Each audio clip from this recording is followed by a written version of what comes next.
వీక్షకులందరికీ నమస్కారం. సంతానము అనేటువంటిది చాలా ముఖ్యమైనటువంటి విషయం. అదొక ఘట్టం జీవితంలో. ఈ మధ్యకాలంలో సంతాన సంబంధమైనటువంటి సమస్యలు చాలా ఎక్కువగా పీడిస్తూ ఉన్నాయి. వివాహం అవుతుంది, అవడమే కొంత ఆలస్య వివాహం అవుతుంది, లేదు సంతతి కలగడానికి ఇబ్బందులు వస్తూ ఉంటాయి. అంటే జాతకరీత్యా ఉండేటువంటి అనేక దోషాల వల్ల సంతానం ఆలస్యం అవుతూ ఉంటుంది. జాతకాల రీత్యా అనేక రకాలైనటువంటి రెమెడీలు చేసినప్పటికీ, చాలా పూజలు చేసేవండి, చాలా హోమాలు చేసేవండి, అయినప్పటికీ కూడా మాకు సంతానం కలగలేదు అనేటువంటి బాధతో ఉండేటువంటి వారు చాలా ఎక్కువ మంది ఉంటారు. ఎందుకంటే వీలుంటుంది కొంతమంది దగ్గర అంత ఆర్థిక స్తోమత ఉంటుంది, పలానా జపాలు చేయడానికి లేదా హోమాలు చేయడానికి. ఏమీ లేనటువంటి వారు లేదా జాతకం లేనటువంటి వారు, ఇటువంటి వారికి కూడా సంతాన సమస్యలు ఎదురవుతూ ఉన్నాయి. అంటే సంతతి కలగకపోవడం, లేకపోతేనేమో మిస్క్యారేజెస్ అవుతూ ఉండడం, ఇటువంటి దోషాలు. మరి వాటిని ఎలా తొలగించుకోవాలి అంటే, మనకి పూర్వపు ఋషులు మునులు తమ యొక్క గొప్ప విజ్ఞానాన్ని వ్రతాల రూపంలో జోడించి పెట్టారు. ఫలానా వ్రతం చేసుకుంటే సౌభాగ్యం అభివృద్ధి చెందుతుంది, ఫలానా వ్రతం చేస్తే ఆయురారోగ్య వృద్ధి కలుగుతుంది, ఫలానా వ్రతం చేస్తే అనుకున్నటువంటి పనులన్నీ అవుతాయి, ఫలానా వ్రతం చేస్తే ఫలానా సంతానం కలుగుతుంది అనేటువంటి రూపేణ మన ఋషులందరూ కూడా చక్కటి శాస్త్ర విజ్ఞానాన్ని వ్రతాల రూపంలోనూ, అలాగే గొప్ప బీజాక్షరాలని స్తోత్రాల రూపంలోనూ ఉంచడం కూడా జరిగింది. అలాంటివే ఏకాదశి వ్రతాలు అని చెప్పి మనందరం కూడా తెలుసుకోవాలి. ముఖ్యంగా ఎవరైతే ఈ 12-12-24 ఏకాదశి వ్రతాలు గనక చేస్తారో వారికి పరిపూర్ణమైనటువంటి యోగాలన్నీ కూడా సిద్ధిస్తాయి. చాలా మందికి అవకాశం ఉండదు. అటువంటప్పుడు ప్రత్యేకించి సంతానోత్పత్తి కోసం ప్రయత్నం చేస్తూ ఉండేటువంటి దంపతులు మాత్రం ఈ శ్రావణ మాసంలో వచ్చేటువంటి శుక్లపక్ష ఏకాదశి తిథిని ఖచ్చితంగా పాటించి ఏకాదశి వ్రతాన్ని గనక చేసినట్టయితే వారికి చక్కటి సంతానం అనేటువంటిది కలుగుతుంది. ఇది నేను చెప్పినటువంటి విషయం కాదు, సాక్షాత్తు శ్రీకృష్ణ పరమాత్ముడే ధర్మరాజుకు చెప్పినటువంటి విషయం. ముఖ్యంగా భవిష్యోత్తర పురాణంలో ఈ పుత్రదా ఏకాదశి అంటారు. శ్రావణ మాసంలో శుక్లపక్షంలో వచ్చేటువంటి ఏకాదశి పుత్రదా ఏకాదశి. దీని గురించి సాక్షాత్తు శ్రీకృష్ణుడే చెప్పారు. అదేంటండి, ఏకాదశి వ్రతం చేయడం వల్ల సంతానం కలుగుతుందా అంటే, నిజానికి ఈ ఏకాదశుల మీద ఇప్పటికి రీసెర్చ్ చేసినటువంటి వారు చాలా మంది ఉన్నారు. సూర్యుడు, చంద్రుడు ఈ రెండింటి మధ్యలో ఉండేటువంటి దూరాన్ని బట్టే తిథులు ఏర్పడతాయి. ఆ తిథుల్లో పూర్ణతిథి పౌర్ణమి, శూన్యతిథి అమావాస్య ముందు 4 రోజుల పాటు ఏర్పడేటువంటివే ఈ ఏకాదశులు.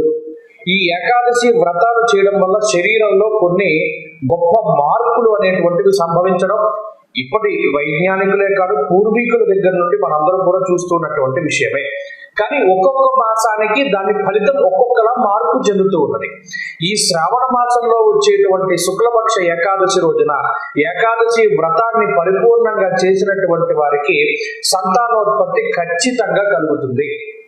దీనికి ఒక చిన్న ఉదాహరణ కథ కూడా చెప్తూ వచ్చారు. పూర్వం రాజుగారు ఉండేవారు. ఆ రాజుగారికి సకల సౌభాగ్యాలు ఉన్నాయి.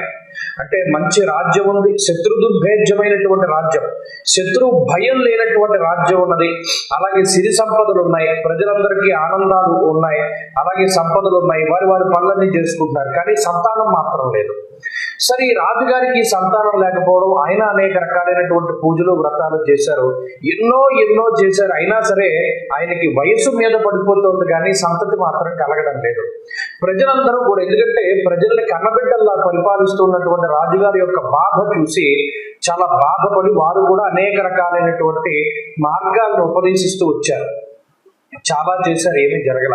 ఒకసారి లోమస మహర్షి వారి యొక్క రాజ్యానికి వస్తే రాజుగారు అడగల, ఈ ప్రజలందరూ వెళ్ళి అడిగారు మహర్షిని, ఏమంటే మహర్షి గారు, పలానా రాజుగారికి సంతతి లేదండి, ఆయన చాలా గొప్పవారు, ఏం చేస్తే వారి యొక్క సంతానం కలుగుతుంది, అసలు ఆయనకి సంతతి కలగకపోవడానికి గల కారణం ఏంటని చెప్పి వారు అడిగారు. అడిగితే ఒక్క నిమిషం ఇలా తపస్సమాధిలో ఉన్నటువంటి లోమస మహర్షికి రాజుగారి యొక్క గత జన్మలన్నీ స్మృతులుగా వచ్చాయి. పూర్వ జన్మలో ఈ రాజుగారు ఒక కులంలో పుట్టారు. సరే, జ్యేష్ఠమాస శుక్లపక్ష ద్వాదశి రోజున సూర్యుడు నడినెత్తి మీద ఉంటాడు జ్యేష్ఠ మాసంలో, చాలా ఎండగా ఉంటుంది. బాగా అలసిపోయి రోడ్డు మీద ప్రయాణం చేస్తూ ఏదైనా ఒక చెరువులో నీళ్లు తాగుదామని చెప్పి చూస్తూ ఉంటే ఆ చెరువులో అప్పుడే బాబు ఒక లేగ దూడ నీళ్లు తాగుతుందిట. తాగుతూ ఉంటే ఆ దూడ కూడా ఈయనలాగే జీవి, దానికి దాహం వేస్తోంది, అది తాగుతోంది. ఈయన ఒక్కసారిగా ఆ దూడను అవతలకు గెంటేసి ఈయన దప్పిక పుచ్చుకుని వెళ్ళిపోయాట. ఇక్కడ భగవంతుడి దృష్టిలో ప్రతిదీ జీవే. ఆ దూడ ఎలాంటిదో ఈయన అలాంటి వాడే. ఈయనకి ఎంత దాహం వేస్తుందో దూడకి అంతే దాహం వేస్తుందో అని ఇతను గ్రహించలేదు కాబట్టి ఆ దోషం వల్ల ఈయనకి సంతానం కలగలేదు. ఆ దూడని గెంటేసినటువంటి పాపం వల్ల సంతానం కలగలేదు అని చెప్పి ఈ మహర్షి చెప్పారు. అయితే మరి ఈయనకి రాజరికం ఎలా వచ్చింది, రాజుగా ఎలా పుట్టాడు? ఈ జన్మకి ముందు చేసినటువంటి జన్మల్లో ఉన్నటువంటి కర్మ ఫలితం వల్ల శత్రు దుర్భేద్యమైనటువంటి, శత్రు భయం లేనటువంటి రాజ్యానికి రాజుగా ఉన్నాడు. అది అదృష్టమే అని చెప్పాడు. కాబట్టి ఈ లోమస మహర్షి ఒకటే చెప్పారు, ఈ రాజుకు ఉండేటువంటి దోషాన్ని తొలగింపజేసేటువంటి వ్రతం ఏకాదశి వ్రతం. ఆ ఏకాదశి కూడా ప్రత్యేకించి శ్రావణ మాసంలో వచ్చేటువంటి శుక్లపక్ష ఏకాదశి. ఎవరైతే ఆ రోజున ఏకాదశి వ్రతం చేసి ఆ వ్రత యొక్క ఫలితాన్ని రాజుగారికి ధారపోస్తారో, లేదు స్వయంగా రాజుగారే చేస్తారో, అటువంటిప్పుడు ఆయనకి సత్తత కలుగుతుంది అని చెప్పి లోమస మహర్షి చెప్పి వెళ్ళిపోయారు. వీరందరూ కూడా శ్రావణ మాసం వచ్చేంత వరకు చక్కగా ఎదురు చూసి అందరూ కూడా శ్రావణ మాసంలో ఏకాదశి వ్రతాన్ని చేశారు. నిజానికి ఏకాదశి వ్రతం అంటే ఏంటి? ఆ రోజు సూర్యోదయం నుండి మరుసటి రోజు సూర్యోదయం వరకు ఉపవసించాలి. రాత్రిపూట జాగారం చేసి భగవత్ కథల్ని వింటూ ఆ శ్రవణం చేస్తూ చక్కగా భగవన్నామాన్ని ఉచ్చరిస్తూ ఉండాలి. ఇలా పూర్తి ఉపవాసం చేసి జాగారం చేసి ఆ యొక్క ఫలితాన్ని రాజుకు ధారపోసిన వెంటనే ఆ రాజుగారి యొక్క పాప క్షయమయ్యి ఆయనకి చక్కటి సంతానం అనేటువంటిది కలిగినది. ఇది భవిష్యోత్తర పురాణంలో ఉన్నటువంటి విషయం. కాబట్టి ఎవరి మా జాతకాల్లో దోషాలు ఏమున్నాయో తెలియదు, మాకు అసలు జాతకాలే లేవు, లేదా మేము అనేక రకాలైనటువంటి హోమాలు ఇవన్నీ చేసాం, అయినప్పటికీ మాకు సంతతి కలగలేదు అని బాధపడేటువంటి వారు ఎవరైతే ఉన్నారో వారందరూ కూడా చక్కగా ఈ శ్రావణ మాసంలో శుక్లపక్షంలో వచ్చేటువంటి ఏకాదశి. చాలా మందికి ఏకాదశి తిథిలో కూడా సందేహం ఉంటుంది. ఉదయం 9ంటికి వచ్చిందండి, లేదా తర్వాత రోజు 7 వరకే ఉందండి, ఎప్పుడు పాటించాలి? అరుణోదయ వ్యాప్తి కలిగి ఉన్నటువంటి రోజే ఏకాదశిని పాటించాలి.